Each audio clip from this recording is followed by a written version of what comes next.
The cap, tunic, and trousers of the wild make up the Hero of the Wild set in Tears of the Kingdom. The armor made its debut in Breath of the Wild as the big reward you received for clearing all 120 shrines in that game. Luckily, getting your hands on this armor is much easier here in Tears of the Kingdom. Today, I'll show you exactly where you could find all 3 pieces of armor that make up the set. And then I'll outline the absolutely painstaking process of fully upgrading this entire set at a Great Fairy Fountain. I'm gonna warn you right now, this one is very tough. But hopefully the tips provided in this video will make the process a little easier. Let's not waste any more time and get right into it. All 3 pieces of the Wild set can be found in the depths beneath Hyrule. They're found in chests resting on the gigantic bones of an ancient monster skeleton. The Cap of the Wild can be found at the northwestern tip of the map, right here at the Hebra Dark Skeleton.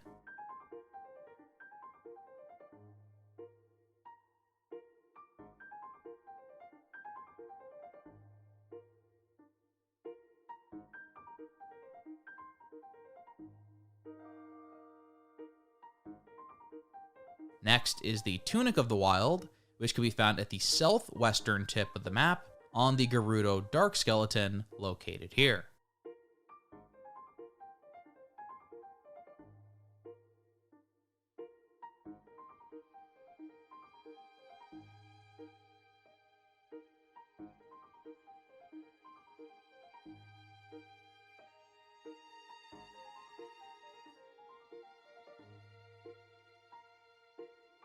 Finally, we have the Trousers of the Wild, which could be found here at the northern tip of the map on the Elden Dark Skeleton.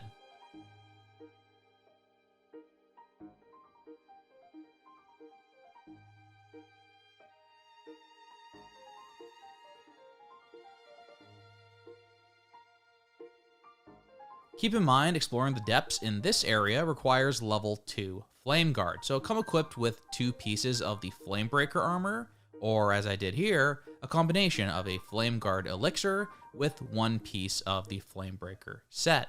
Congratulations, you can now don Link's legendary green tunic, complete with short shorts.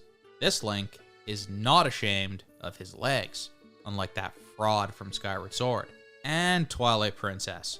The outfit harkens back to the good old days of Majora's Mask. This Giga Chad didn't need to wear any pantaloons. Anyways, with the full set in hand, it's time to get this baby upgraded. Almost every piece of gear in Tears of the Kingdom can be upgraded 4 times, with the cost becoming steeper and steeper each time you level up. There's also a special set bonus that could be unlocked when all 3 pieces of gear that make up a set are upgraded to level 2. In the case of the Wild set, upgrading the Cap, Tunic, and Trousers all to level 2, and then equipping all 3 pieces of armor will grant you the set bonus of Attack Up. This is a level 1 Attack Up bonus, which means it'll increase your weapon attack damage by 20%.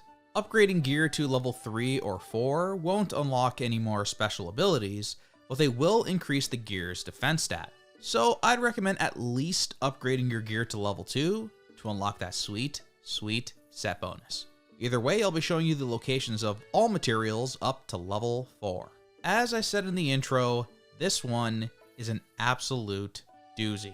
I think I might as well just reveal the materials needed for all 4 levels because honestly, they're all pretty tough. Basically, to fully upgrade this set, you better start grinding dragon materials and star fragments. Luckily for you, I have 2 videos already made on those very subjects. I highly recommend watching them if you want a deep breakdown of the mechanics behind farming these exotic materials, as they are some of the hardest and most time-consuming to get in the entire game. Having a full understanding of how they work and how to farm them easily will be very helpful. For this video, I'll still go over how to get those materials, but it'll be more of a quick surface level look at where on the map the dragons spawn and where I like to stand when farming star fragments. The common denominator for every upgrade in this set is the dragon materials. Upgrading your Cap of the Wild requires 2 Farosh Scales, 2 Farosh Claws, 2 Farosh Fangs, 2 Farosh Horns, and 15 shards of Farosh's Spike. Farosh emerges from the East Gerudo Chasm, located here. So just wait outside of the chasm like this, and then when it appears, jump on. Once you jump on its back, you could then begin farming materials. Depending on where you shoot the dragon, you'll get a different material. A scale appears when you shoot its body.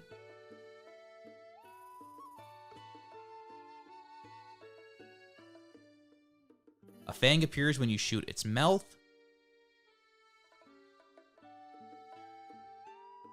A claw appears when you shoot its claw. And a horn appears when you shoot the horn on its head. After shooting an arrow and collecting a dragon material, a 10-minute timer begins counting down in the background. You will not be able to shoot a dragon for another material until that timer expires and its body begins to glow again. So let's do some quick math. We need 8 dragon materials total. That means you're going to have to ride Farosh for at least 80 minutes to get all the necessary materials. Remember, you need 15 shards of spikes as well. They can be picked up around the spikes of the dragon. You should be able to find at least 10. To get more, come back to the dragon spawn after a few hours have passed. Hop back onto it, and the shards should respawn again, allowing you to collect a few more. Ultimately, you should be able to collect all the materials you need from only 1 or 2 rides on the dragon. So 80 minutes isn't that bad. Only problem is we have to do this 3 times. Repeat the exact process I just described for Naydra, which emerges from the Naydra Snowfield Chasm located here. And then again for Dinral, which emerges from the East Akala Plains Chasm located here.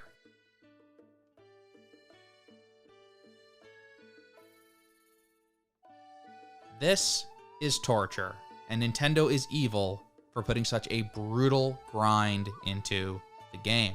The only way I was able to make this tolerable was by multitasking. Throw on a TV show or podcast while waiting on the dragon's back. I cranked out all 24 of these dragon materials in a single day like an absolute madman. I also watched a ton of Seinfeld that day. In fact, as I make this video, I'm on no sleep. No sleep! Grinding those dragon materials is really the hardest part of upgrading this set. Thankfully, it does get easier from there. Let's begin at level 1. In addition to the 6 dragon scales, we need a total of 30 acorns to upgrade the cap, tunic, and trousers. 30 is a lot, but there are a couple of good locations for finding acorns, so this shouldn't take too long. Let's begin at this spot, just east of Rupee Lake. Near these trees, we can find 8 acorns all on the ground.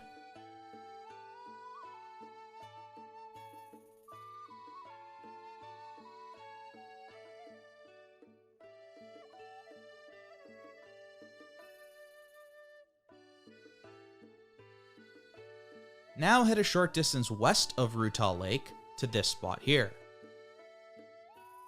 You'll come across some Evermeans, aka the evil trees that come to life and attack you. Take them down and they'll drop some acorns.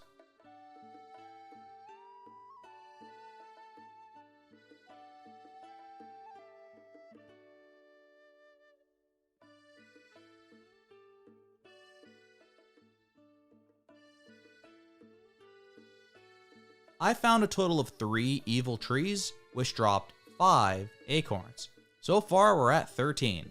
Next, head to Ludfo's Bog, located here. You'll find another 2 acorns to pick up. That's 15. Finally, we can pick up the last 15 by heading to the South Lome Labyrinth Maze, located here. Starting at the entrance of the maze, a trail of acorns will lead you to the center, where you'll find a shrine. So look for the acorns that shine on the ground and pick them up one by one. In total, you can find 15 acorns on the ground here, and that means you should have a total of 30 if you follow this video. Of course, there are many other acorns found all over the map, usually in forests with lots of trees. But remember, every acorn I pointed out in this video will respawn after you leave the area where the materials spawn, and a random amount of time has passed. So if you're running short, leave the area, go and do some other activities for a few hours, then return back to the Self-Lome Labyrinth, and the 15 acorns will be back on the ground once again.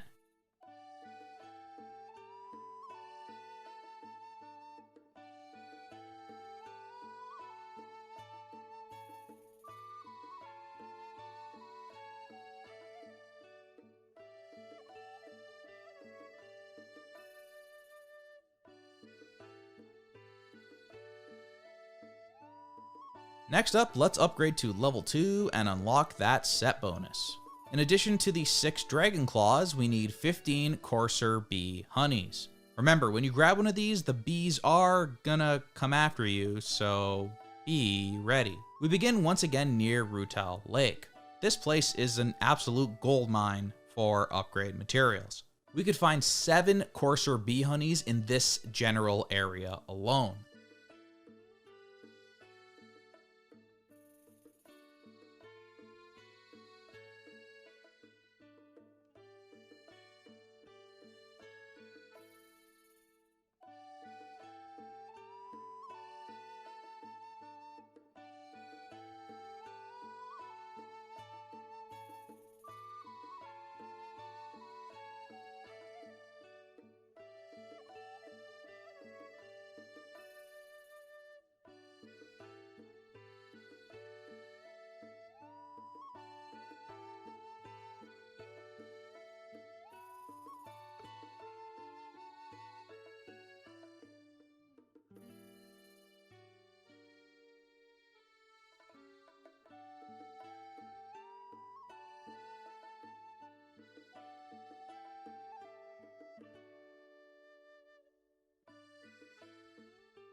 If we head a bit further north to Ludfo's Bog, we could find another one giving us 8, all in this western part of the map.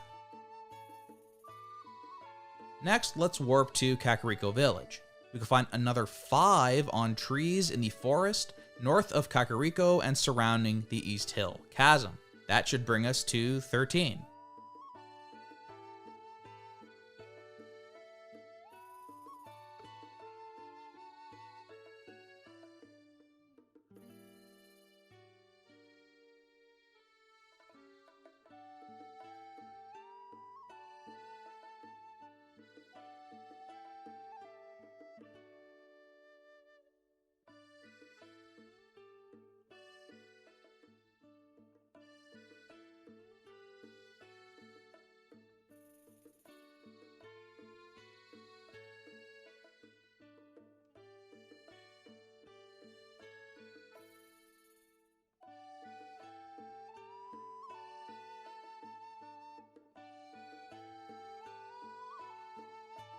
Finally, let's head to the Uten Marsh, located here.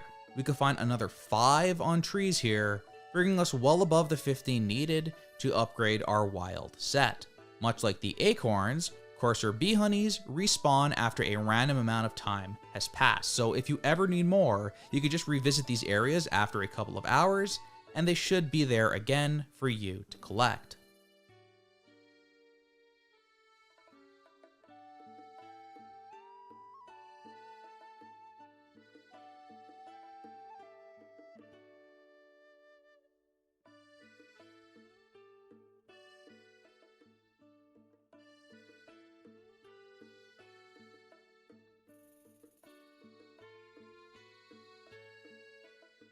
Upgrading to level 3 requires a total of 9 energetic Rhino Beetles, in addition to 6 Dragon Fangs and 15 Dragon Spikes.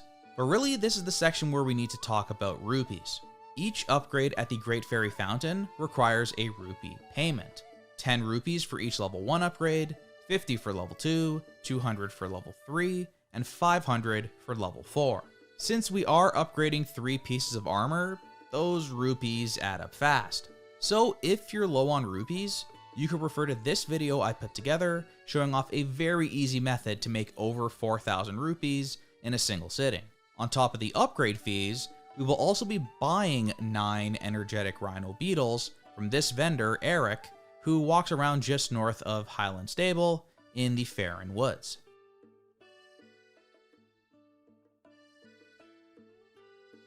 At a cost of 150 rupees each, we'll need 1,350 rupees to buy them all. He also only sells one at a time. However, it's easy to refresh his inventory. This is the loop I like to use. Warp to the Utsushok Shrine beside the stable, then run to the nearby camp and rest until morning.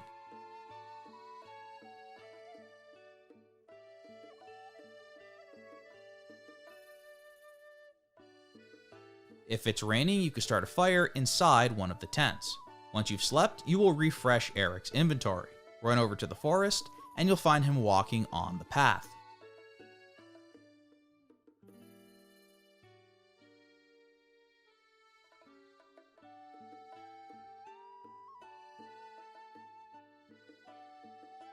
Buy the beetle, warp back to the Utsushok Shrine, and repeat the loop again and again until you have the 9 beetles needed. In the end, it took me just under 40 minutes to complete this full process. It's a bit tedious, but I prefer it to finding these beetles randomly in the wild. Finally, we reach level 4, possibly the most grindy upgrades in the history of The Legend of Zelda. We are asked to collect 6 dragon horns, 30 dragon spikes, and 9 star fragments. My god, this is pure evil. Once again, I'll point you to my video that focuses on star fragments specifically. Check that video out if you haven't already, but basically you just need to find a good spot to wait for star fragments to fall out of the sky. I like this spot here, a cliffside in the Great Plateau, near the ruins of the Temple of Time, overlooking Hyrule Field.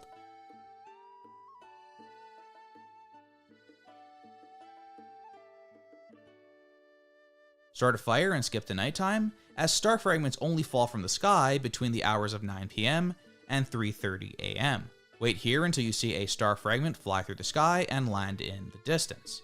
You can then go over and pick up the star fragment, then return back to the cliffside, light a fire, wait until night again, and repeat the process again and again until you have all the star fragments you need. This farming method will absolutely optimize your star fragment collecting, and I found myself collecting 5 star fragments in only 60 minutes using this method. So that's just under 2 hours to collect the 9 star fragments needed to fully upgrade the Hero of the Wild set. On top of all the dragon material grinding and the rupee grinding. Nintendo really loves us so much. But hey, at least by the end you'll have an absurdly powerful set of armor. Each piece of the set, when fully upgraded, has a stupidly high defense stat of 28. Add the attack up set bonus on top of that, and pretty much every combat encounter in this game will become trivial. And that's going to wrap it up for today's video. I hope I was able to help at least a little bit with what is an absolutely absurd grind for upgrade materials. And to think, all it took was a few nights of no sleep. If you like this video and want to see more Tears of the Kingdom guides and content, please hit that like button and subscribe to my channel. I have more videos in the works just like this one, pointing out the location of rare armor and the locations of the materials needed to fully upgrade that armor. So look forward to more very soon, but until next time, thanks so much for watching everyone, and take care.